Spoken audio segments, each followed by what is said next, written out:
Hai semuanya, gimana kabar kalian? Semoga selalu dalam keadaan baik. Jadi di video kali ini kita akan membahas sebuah koin yaitu BitGert atau nama koinnya Bryce ya. Ini adalah sebuah project yang mana dia memang spesialis untuk blockchain product dan juga auditing solution. Jadi Bryce sendiri ini adalah tokennya yang mana bergerak di BNB Smart Chain saat ini teman-teman. Jadi blockchainnya pakai BNB. Terus dia digadang-gadang sebagai salah satu eh, koin atau token yang bisa dibilang paling cepat untuk kecepatan transfer itu sekitar 100.000 ya, 100.000 transaksi per detiknya. Dan juga untuk biaya gas fee itu udah yang paling murah teman-teman, bahkan digadang-gadang nyaris nol. Jadi ini banyak banget yang dipompom oleh banyak orang ya, banyak orang udah bahas tentang fundamental daripada Brace sendiri. Lalu gimana? Apakah Brace ini menarik hanya karena transaksinya yang paling cepat?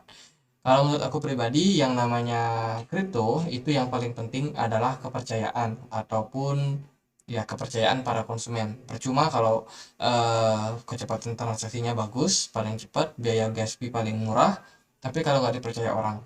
Yang paling penting adalah kepercayaan dulu. Kenapa Bitcoin meskipun lama, terus smart contract juga nggak ada, biaya gas fee-nya mahal, transaksinya cenderung lambat. Kenapa dipercaya? Ya karena dia bisa dibilang di develop oleh Anonymous yang memang nggak tahu entah siapa yang punya. Terus kalau kita cek juga kepemilikan wallet itu Bitcoin paling desentral daripada seluruh koin ya. Artinya adalah kepemilikan Bitcoin di seluruh dunia itu merata. Nggak ada yang namanya seseorang atau institusi yang punya koin ini dengan jumlah yang sangat besar. Jadi kurang lebih itu yang menjadikan kenapa Bitcoin itu bisa dibilang berharga karena sifatnya yang decentralized. Terus kalau dari Brace sendiri secara fundamental memang cenderung bagus ya karena beberapa keunggulan yang dia punya seperti gas fee yang murah, kemudian kecepatan juga yang sangat cepat. Mereka juga punya solusi untuk auditing. Terus juga ada di apps wallet ya, dia punya walletnya, ada staking, swap dan juga jembatan Bitgert-nya. Jadi kalau kita lihat di sini di website dari Rancak Media, rancakmedia.com itu dijelasin beberapa fungsi ya, seperti dia ini adalah leaderboard support yang memberikan solusi untuk keamanan blockchain dengan teknologi AI yang mutakhir dan juga untuk melindungi yang namanya smart contract di dalam blockchain. Kemudian juga ada di apps wallet yang mana ini kayak dompet gitu, teman-teman bisa save your Brace token Brace kalian di sini dan juga teman-teman bisa melakukan staking. Jadi kurang lebih ini adalah yang kita bisa lihat daripada Bitget ini. Ada beberapa keunggulan yang sudah kita sebutkan ya. Lalu dari komunitas sendiri Bitget cukup aktif. Kalau kita lihat dia ini beberapa jam yang lalu mereka selalu membuat announcement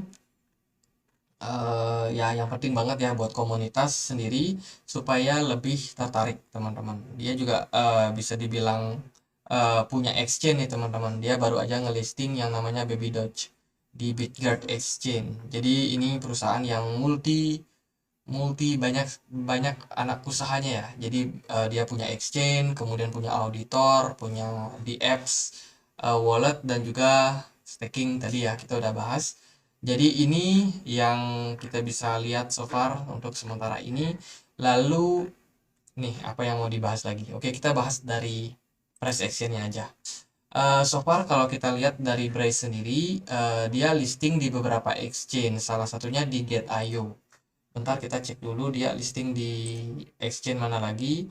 Nah, di KuCoin, di PancakeSwap, Huobi Global, Get.io, Lbank, CoinX, Bitgert Exchange tentunya, terus ini ada banyak nih IndoX, kemudian BingX, Maxi. Ya, dia udah banyak sih listing di beberapa exchange dan belum listing di exchange besar lainnya seperti Coinbase dan juga Binance. So, ini masih ada peluang sebenarnya kalau suatu hari dia listing ya, bisa aja untuk pergerakan Brace itu bisa lebih menggelegar lagi.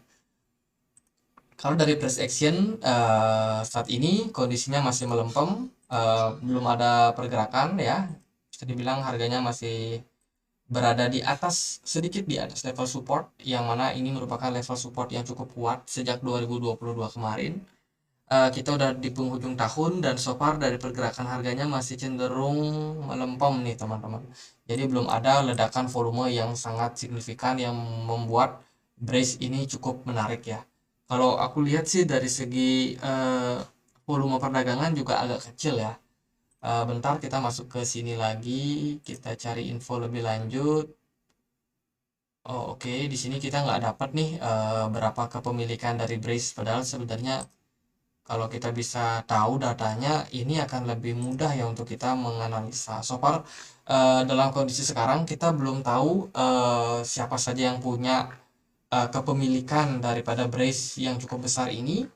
Takutnya dia dipunyai oleh satu satu whale, satu bandar yang benar-benar punya kepemilikan sangat besar. Nah, itu yang kita harus waspadai teman-teman. So far kita nggak dapat datanya di CoinMarketCap ya. Mungkin kalau teman-teman ada yang punya datanya, boleh bantu aku ya untuk melengkapi analisa ini. Mungkin next time kita akan bahas untuk update berikutnya. Tapi di sini aku belum dapat data yang benar-benar bisa kita andalkan, berapa orang yang punya kepemilikan Brace di wallet mereka.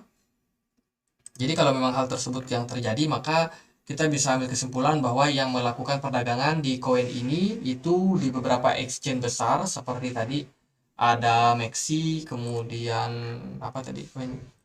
Ada Maxi, Lbank, KuCoin, Huobi Global, Get.io. Nah, itu yang paling banyak memperdagangkan koin Brace ini. Tapi kalau dari exchange lain itu cenderung agak kecil. Nah, itu sebabnya kenapa volume perdagangan dari Brace cenderung kecil, teman-teman.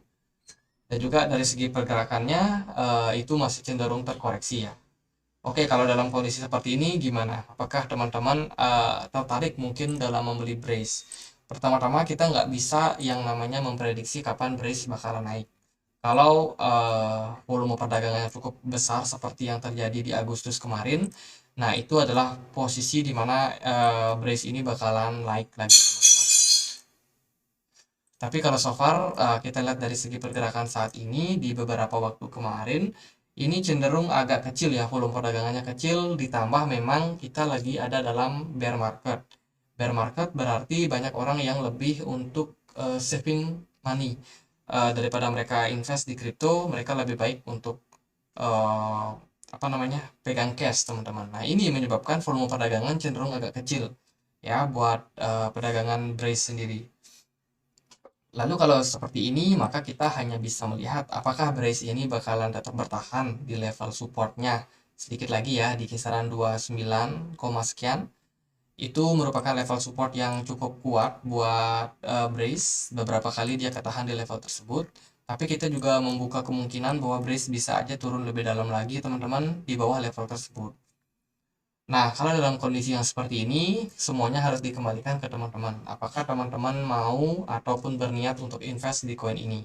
Kalau memang iya, kalian melihat ini projectnya bagus, kecepatan transaksinya yang bagus, teman-teman mau ambil barangnya saat ini masih terbilang lebih baik daripada teman-teman belinya di harga pucuk kemarin.